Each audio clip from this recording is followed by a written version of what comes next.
सर्वांना श्री स्वामी समर्थ. अवधूत चिंतन श्री गुरुदेव दत्त.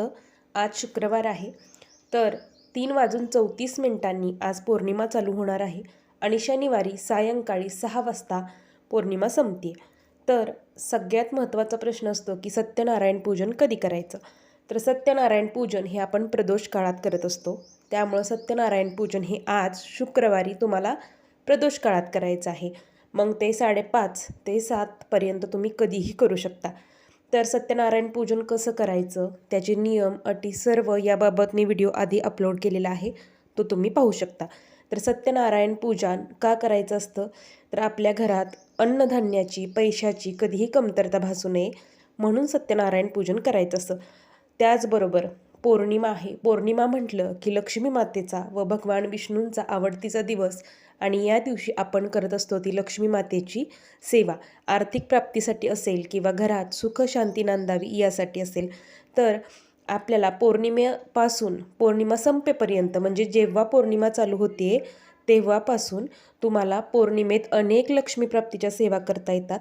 तर त्या लक्ष्मीप्राप्तीच्या सेवा कोणकोणत्या तेच मी पुढं सांगणार आहे. तर त्यातलं महत्त्वाचं म्हणजे सत्यनारायण पूजन. सत्यनारायण पूजन हे प्रदोष काळात प्रत्येक पौर्णिमेला खंड न पाडता करायचं.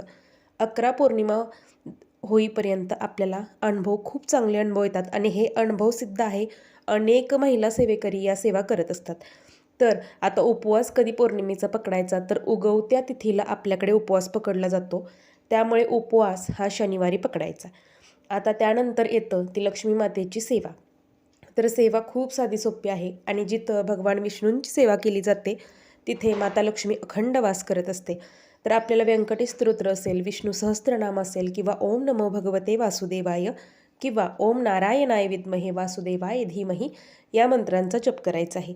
एकदा तरी विष्णू सहस्त्रनामाचं वाचन करायचं आहे, व्यंकटेश स्तोत्राचं वाचन करायचं आहे. त्यानंतर सत्यनारायण पूजन कसं करायचं, त्याचे अध्याय, त्याचबरोबर आरती, ही सगळं काही प्रदोष काळात करायचं आहे. आणि आपण जेव्हा प्रदोष काळात ही सर्व मांडणी करतो तेव्हा तुमच्याकडे रुद्रयंत्र असेल, श्रीयंत्र असेल किंवा कुबेर यंत्र असेल, तर ते यंत्र देखील तुम्हाला या पानांच्या पुढे मांडून घ्यायचं आहे. माझ्याकडे श्रीयंत्र आहे, मी तेवढंच मांडलेलं आहे. तर असावंच असं काही नाही, पण असेल तर आवर्जून मांडावं, कारण की हे सर्व यंत्र आहेत ते लक्ष्मीला आकर्षित करतात. त्यामुळे हे यंत्रांची विधिवत पूजा आपल्याला करायची आहे. त्यानंतर चौरंगावर मांडल्यानंतर श्रीयंत्रावर कुंकुमार्चन करायला विसरायचं नाही.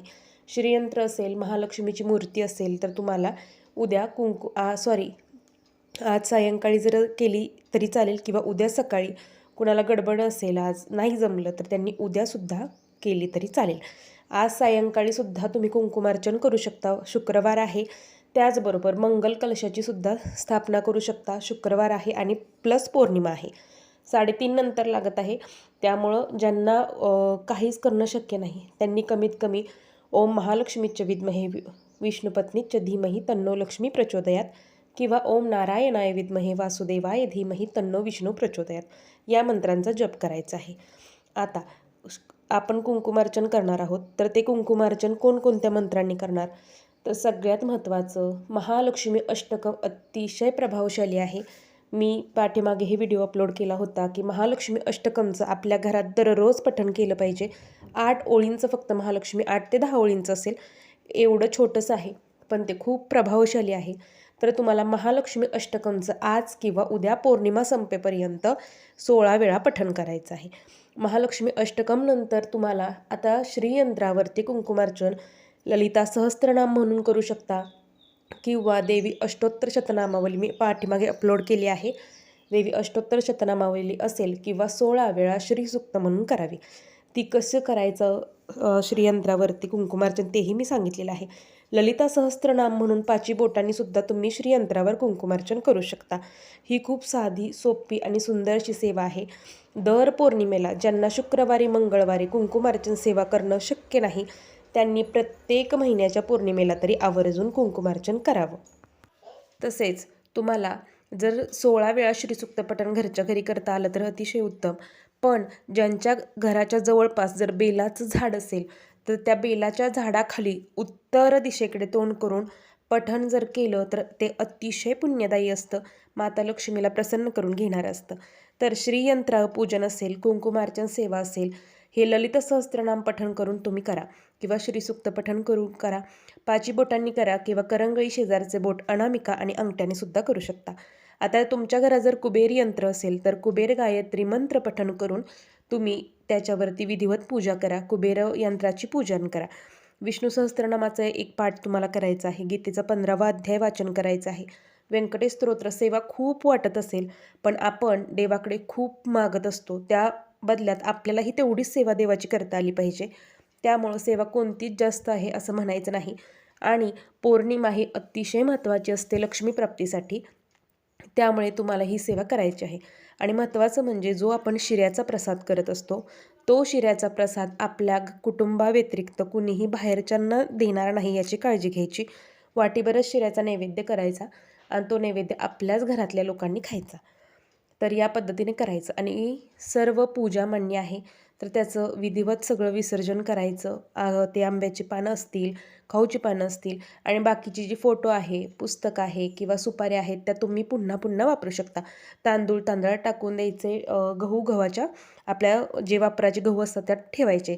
त्यासाठीच आपण सत्यनारायण पूजन करत असतो, कारण आपल्या घरात कधीही अन्नधान्याची कमतरता पडू नये.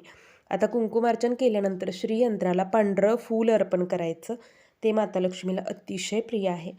त्यानंतर कुबेर यंत्र, रुद्रयंत्र जे यंत्र असतील त्यांचं पूजन करायचं. अशी साधी सोपी सेवा आहे, सर्वांनी करावी. आणि या सर्व सेवेंमुळे आपल्या घरात लक्ष्मी अखंड स्थिर राहते. आयुरारोग्य, वास्तूत शुभ म्हणजे शुभ स्पंदनं निर्माण होतात. खूप प्रभावशाली अशी सेवा आहे. दर पौर्णिमेला ही सेवा करत जा, चुकवू नका. माझी कळकळीची विनंती आहे. तुम्हाला इतर सेवा जमत नसतील करू नका, पण ही सेवा सत्यनारायणाची आहे जी आपल्याला स्वामींच्या सेवेसोबत आवर्जून करायची आहे.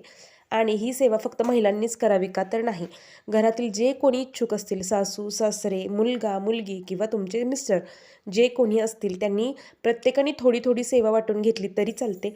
सत्यनारायण पूजन काळात, प्रदोष काळात किंवा जोपर्यंत पौर्णिमा आहे त्या काळातच तुम्हाला या सर्व सेवा करायच्या आहेत. त्यामुळे आपल्याला शुभ फल मिळतं. झालेली सेवा महाराजांच्या चरणी रुजू करते.